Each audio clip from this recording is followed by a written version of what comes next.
Halo semua, kembali lagi pada video pembelajaran kali ini. Nah, kali ini video pembelajaran ini akan membahas tentang materi yang ada pada tema 1, yaitu tentang pertumbuhan dan perkembangan makhluk hidup, dan subtema yang akan kita bahas untuk video pembelajaran kali ini itu adalah subtema yang pertama juga, yaitu tentang ciri-ciri makhluk hidup, ya.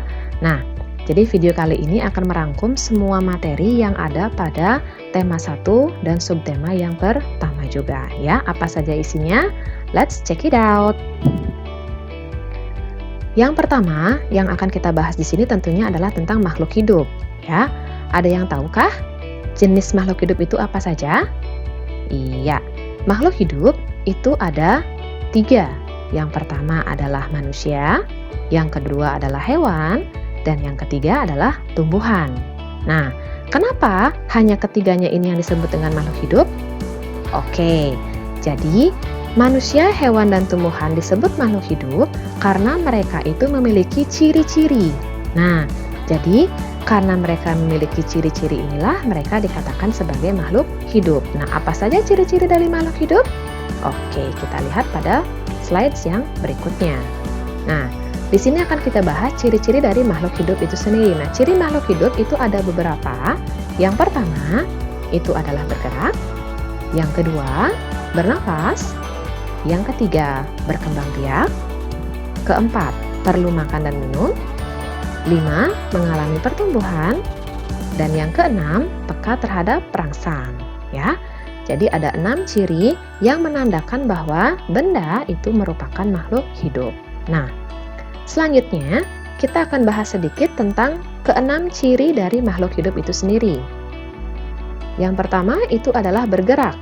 Nah, pada hewan dan manusia, tujuan dari bergerak itu adalah untuk berpindah tempat.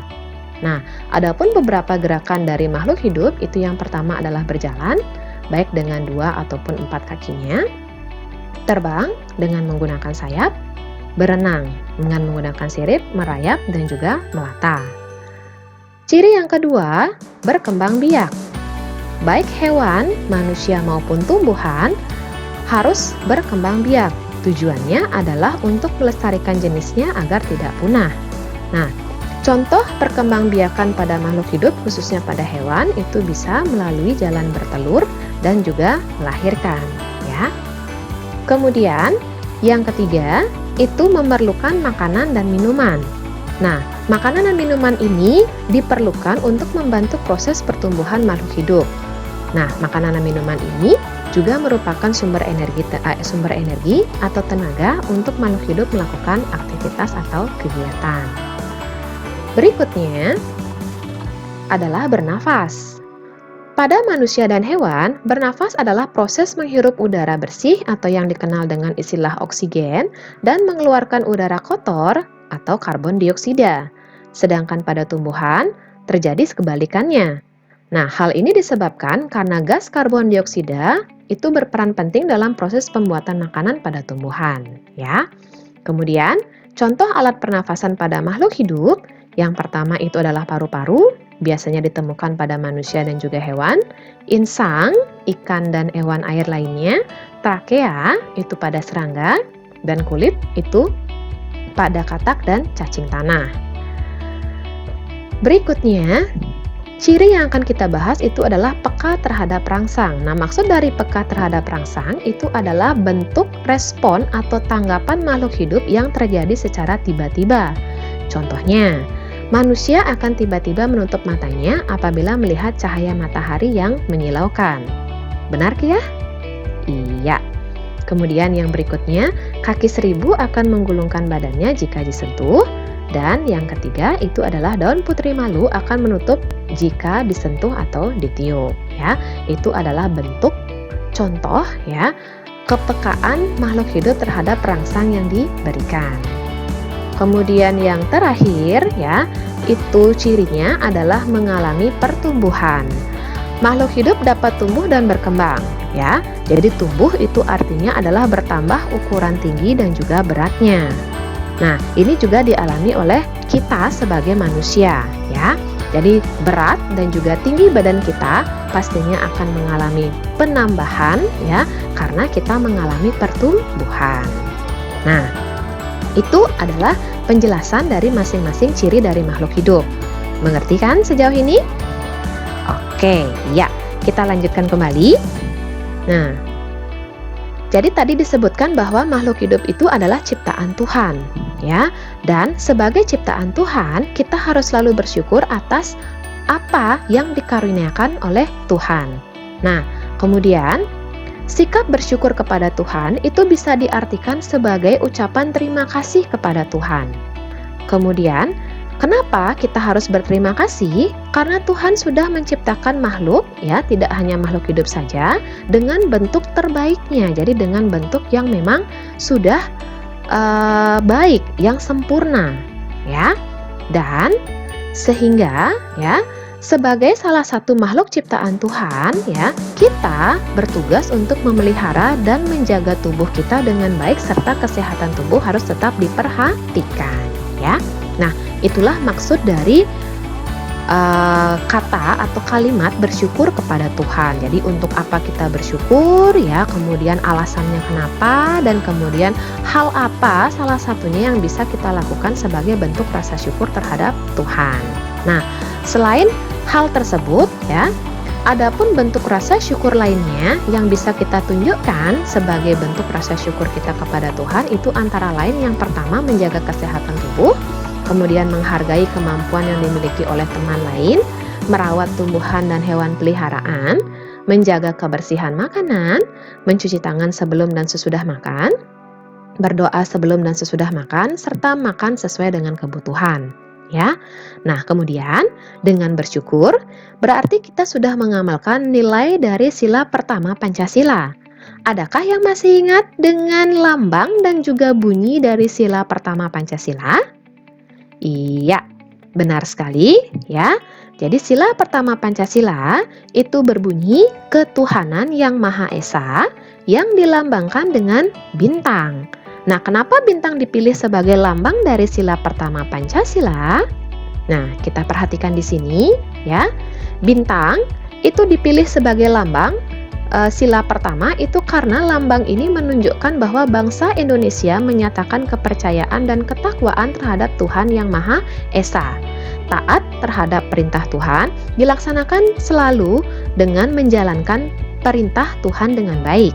Selain itu juga kita harus saling menghargai kepercayaan dari orang lain. Nah, itulah alasannya kenapa bintang dipilih sebagai lambang dari sila pertama Pancasila, ya. Nah, berikutnya kita akan membahas tentang lambang dan nama bilangan. Nah, kelas 2 kalian pasti sudah pernah ya mendapatkan materi ini. Nah, jadi lambang bilangan itu adalah penulisan bilangan dengan menggunakan angka. Nah, contohnya bisa dilihat di sana. Jadi menggunakan angka ya untuk penulisan bilangannya. Sedangkan nama bilangan itu adalah penulisan bilangan dengan menggunakan huruf. Nah, jadi apa yang bisa kita baca dari bilangan atau lambang bilangan yang sebelumnya itulah yang kita tuliskan. Nah, itulah yang disebut dengan nama bilangan. Nah, contohnya bisa kalian lihat di sana ya. Nah, kemudian membaca dari lambang bilangan ya akan lebih mudah jika kita mengetahui nilai tempat dari masing-masing bilangan. Nah, misalnya Ibu berikan contoh di sini. Uraikanlah nilai tempat dari bilangan 2, 3, 4, 5. Nah, di buku coret-coret kalian ya, kalian bisa tulis dulu satu persatu dari bilangan tersebut, angka tersebut ya. Yang pertama itu adalah angka 2, 3, 4, dan 5. Nah, kemudian dari angka paling belakang, jadi dari angka ini ya. Nah, dari angka ini ya, kalian kemudian buatkan nilai tempatnya. Di mana angka 5 itu menempati tempat satuan namanya, 4 menempati tempat puluhan, 3 ratusan, dan 2 ribuan. Ya, jadi inilah dulu tahap-tahap yang bisa kalian ikuti ketika kalian menguraikan nilai tempat dari bilangan-bilangan tersebut. Nah, masing-masing angka pada nilai tempat itu memiliki nilai juga, ya. Sehingga kita bisa tuliskan nilainya di bawahnya, di mana 2 pada tempat ribuan dia bernilai 2000, 3 pada tempat ratusan bernilai 300, 4 pada tempat puluhan bernilai 40, dan 5 pada tempat satuan bernilai 5.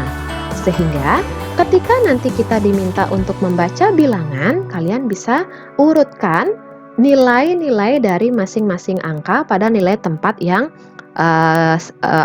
yang ada ya.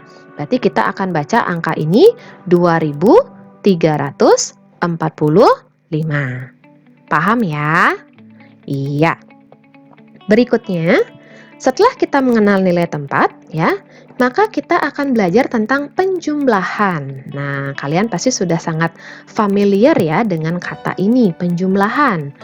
Nah, untuk menyelesaikan soal-soal penjumlahan, ada 2 cara yang bisa kalian tempuh. Yang pertama, itu dengan menggunakan cara datar. Nah, di sini Ibu akan berikan sebuah contoh. Nah, pada bulan ini hasil panen padi Paman Siti adalah 3.620 kg. Pada bulan lalu, hasil panen Paman mencapai 2.100 kg. Berapakah total hasil panen Paman Siti bulan lalu dan bulan ini? Nah, jika kita akan mencari total dari hasil panen Paman Siti, itu kita bisa cari dengan menggunakan bentuk penjumlahan. Dan jika kita menggunakan cara datar untuk menyelesaikannya, maka bentuk dari cara datar tersebut adalah seperti itu ya. Jadi angka-angkanya ini kita buat nyamping ya. Jadi buat ke samping, buat angka pertama, bilangan pertama dulu, kemudian tambah bilangan yang kedua sama dengan dan hasilnya ya. Nah, sehingga kita akan mendapatkan sebuah jawaban ya, atau kalimat jawaban. Jadi total hasil panen Paman Siti adalah 5.720. Itu cara datar ya. Nah, cara yang kedua juga tidak kalah mudah dengan cara pertama, yaitu dengan menggunakan cara susun. Nah, Ibu masih menggunakan soal yang sama ya. Namun penyelesaiannya Ibu menggunakan cara susun di sini. Nah, di mana tadi kalau cara datar kita kerjakan ke samping, sedangkan cara susun itu kita kerjakan ke bawah ya. Bilangan pertama kita tulis paling atas, kemudian di bawahnya kita tulis bilangan yang kedua, kemudian kita isi garis di sini, kemudian ada tanda tambah, dan di bawah kita tulis hasilnya ya. Nah, ingatkan ketika kalian mengerjakan hitung penjumlahan dengan cara susun ataupun dengan cara datar, usahakan kalian selesaikan dulu dari belakang, yaitu dari posisi satuan ya. Jangan kerjakan dari depan ya, karena itu nanti akan mempersulit kalian. Oke? Tapi kerjakanlah dari belakang, satu persatu dari tempat satuan, puluhan, ratusan, dan ribuan ya, biar kalian lebih gampang untuk mengerjakan. Oke? Nah, sehingga di sini didapatkan hasil ya, sama seperti yang tadi. Jadi total hasil panen Paman Siti adalah 5.720.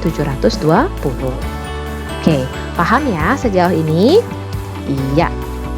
Nah, berikutnya yang akan kita bahas itu adalah pola bunyi pada lagu. Nah, jadi pola bunyi pada lagu ini ada 2 macamnya. Yang pertama itu adalah pola bunyi panjang. Apa sih itu pola bunyi panjang? Oke, kita lihat artinya.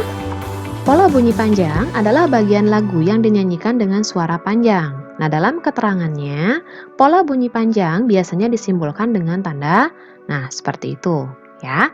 Jadi bisa diperhatikan di sini, tanda persegi panjang yang memang dibuat lebih panjang, ini merupakan simbol dari pola bunyi panjang ketika kita menuliskannya pada lirik lagu ya.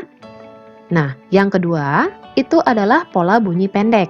Nah, kebalikan dari pola bunyi panjang, bahwa pola bunyi pendek itu adalah bagian lagu yang dinyanyikan dengan suara pendek. Nah, dalam keterangannya, pola bunyi pendek ini disimbolkan dengan tanda ya. Jadi dengan tanda persegi ya, yang pendek ya, yang lebih kecil daripada yang tadi. Oke. Nah, kenapa sih kok pada lagu itu ada atau terdapat pola bunyi yang panjang dengan yang pendek? Ada yang tahukah jawabannya? Iya, benar sekali ya. Dalam lagu itu terdapat pola bunyi panjang dan pola bunyi pendek itu agar lagu terdengar lebih bagus ya.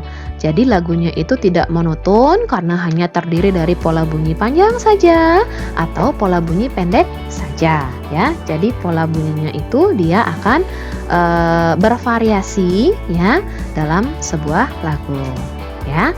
Mengerti ya sejauh ini? Oke ya. Jadi itulah materi-materi yang terdapat pada tema 1 subtema yang pertama. Semoga video pembelajaran kali ini bisa membantu kalian dalam mempelajari materi tersebut ya. Dan ingatkan selalu untuk menjaga kesehatan ya, dan jangan lupa untuk menerapkan protokol kesehatan ketika kalian keluar rumah. Oke? Sampai bertemu pada video yang berikutnya. Dadah.